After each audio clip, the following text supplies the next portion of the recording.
All right, guys. So, been on a little bit of a cold streak. Can't even lie. I don't like to lie to you guys. I like to be very honest with you guys. I have 7 picks today I like. Yes, you heard that right. I got 7 I like today. This week, we're going to make Christmas come early. Christmas is going to come early. Christmas is going we're going to get this money for them presents, guys. You know them presents ain't cheap. So, let's kick it off right away. Kicking it off with the Anaheim Ducks heading over to Columbus. They're on the road still. They just played the New York Rangers last night. Got a very, very solid win. I don't think that they're the right side, though. I do think that Columbus is actually the right side.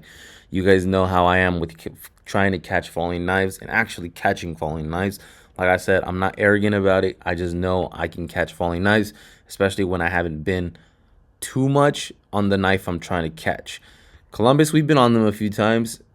Out of the last 7 games, I'm sure I've picked them at least once, maybe even twice, but I don't think I've been on them that much. And I just look back, they're probably on a 6 or 7 game losing streak. I think that losing streak ends tonight. So I'll take the Blue Jackets for minus 138, maybe even put a little bit on the puck line.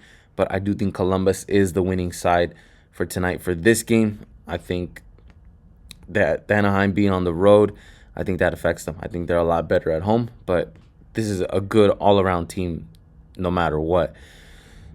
But I think it's more me trying to catch Columbus on a good day than it is trying to fade the Ducks. Next up, we got the Chicago Blackhawks heading over to Toronto.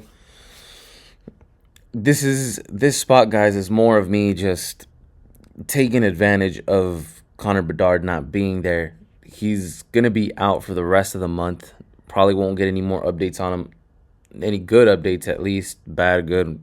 Any good major updates on Bedard until January. So I think that hurts Chicago a lot. I think they lose a lot of... It's one of those things where certain players do bring a certain help to teams. And I think Connor Bedard is exactly one of them, especially when he's been having such a great season. So I think that's just losing Bedard. I think is just a gut shot to the Blackhawks. And Toronto, they're coming off of a completely embarrassing loss against the Oilers. Your classic one of Canada's greater best battles. So them getting completely blown out of the water at home, they have to bounce back at home. That's just the way I'm leaning towards. I'm only playing Toronto puck line. I wouldn't play the money line. Money line is just, again, they shouldn't be this price, but I do think they are the winning side, and I think they should be able to cover that puck line. You can get plus 1.5 for minus 138 if you like Chicago that much, but it's just lines that I see like this sometimes. I'm okay with taking the puck line, especially with, again, Chicago missing one of their more star players. I just don't like it, man. That injury was pretty bad. So, and it's sad because that injury happened at the last minute. I don't know if you guys saw it, but in that game, that injury happened with like probably a second, 3 seconds left, something like that. So, very tough on Chicago for Chicago fans right now. If you see a Chicago fan, you might want to tell them, give them a hug or something. But for this game, I think Maple Leafs are the side to be on. This one, a little bit of a tougher one, but I managed to get through it. I managed to make a story for myself, and I'm sticking to it. So, the New York Islanders, you guys know they're kind of like the Kings. They don't really like to show up at home. They show up more on the road. But surprisingly, they're coming off of a very good homestand. Either 4 or 5. It's between 3 and 5. I just looked at it a couple minutes ago. I just don't have it off the top of my head. But they played some tough teams at home. The Anaheim Ducks, the Lightning, the Panthers. There's another team in there I don't remember. But those are some tough teams. New York just played a gauntlet of teams. And meanwhile, the Detroit Red Wings are coming off of a 6-game road trip that ended on Saturday.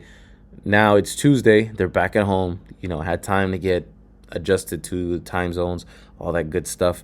So they're going to be nice and comfortable at home. They went 3-3 on that road trip, though. That's the part where they're not coming off terribly. Let's keep it that way. They're not coming off terribly, but they went 3-3 on that road trip. So the lines, I think they're exactly where this should be.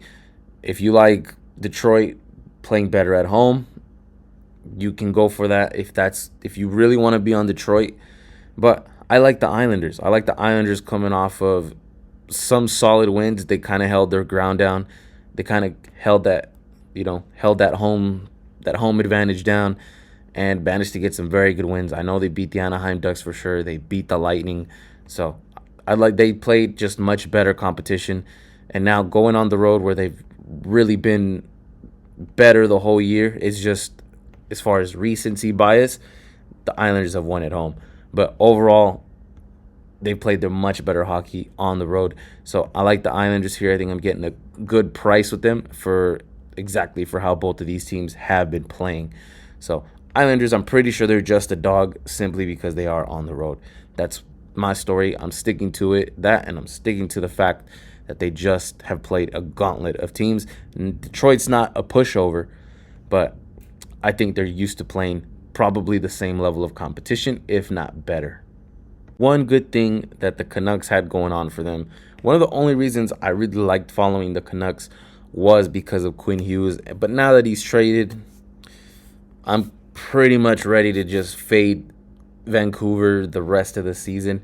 Not on purpose, just that I think they're not going to be as good without Quinn Hughes. I think Quinn Hughes was the attention, the life, the soul out of that Vancouver team so far. So, well, that's a bummer. But I think that's not my main reason. I also think the New York Rangers, that's not my main reason for fading them in this game. My main reason is also that the New York Rangers, I think they get a bounce back win at home. They just lost to the Ducks last night. Very disappointing to say the least. 4-1. They lost 4-1 to the Ducks. So as an Anaheim fan, obviously you guys know I'm happy. But for this game, I don't think the Vancouver Canucks are the Anaheim Ducks, obviously. So I think the New York Rangers have a perfect spot to bounce back against a Vancouver team who's just been pretty much up and down. They have a losing record. They're at the bottom of their division. Not much to worry about, and I think you're getting a good price because of that Anaheim loss just last night. So take the Rangers straight up money line, maybe even sprinkle a little of the puck line. This is the spot where they just have to bounce back. That's my reason for it. That's my story. I'm sticking to it. The Canucks are not the Ducks. Game, probably the toughest one on the board, if you guys ask me. So when I saw it right away, when I saw these opening lines right away, guys, my gut told me Minnesota Wild, and I'm gonna roll with it. I don't care if anybody says that. Oh, if you have a gut feeling, that's not a good analysis, guys. Sometimes a pick just jumps out to you, and just take it.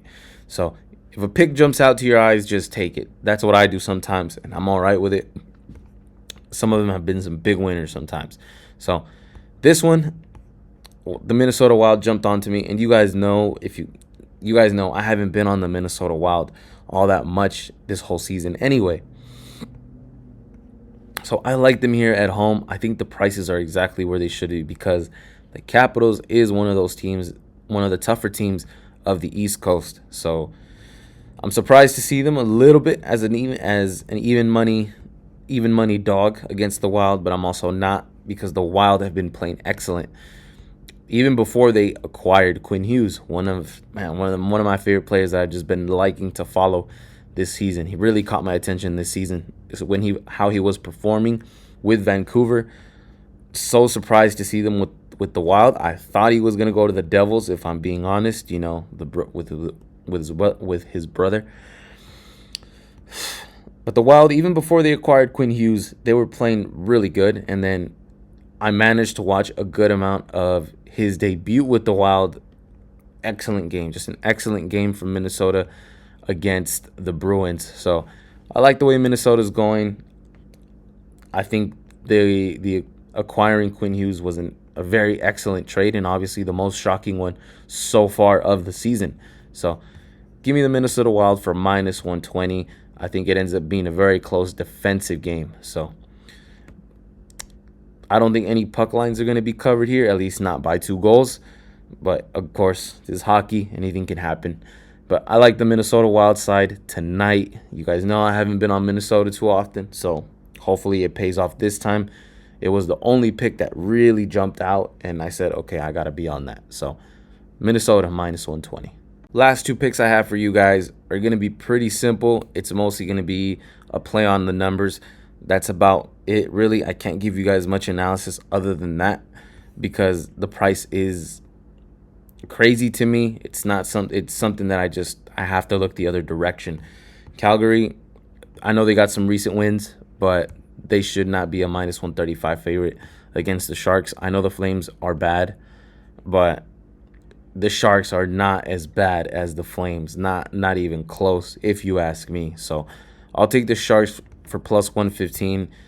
Simply on price action alone. You guys know I do try and get cute with it sometimes and play an ugly favorite, like something like this, something similar to this. If Calgary was more of minus 120, maybe I could say, okay, something's going on here.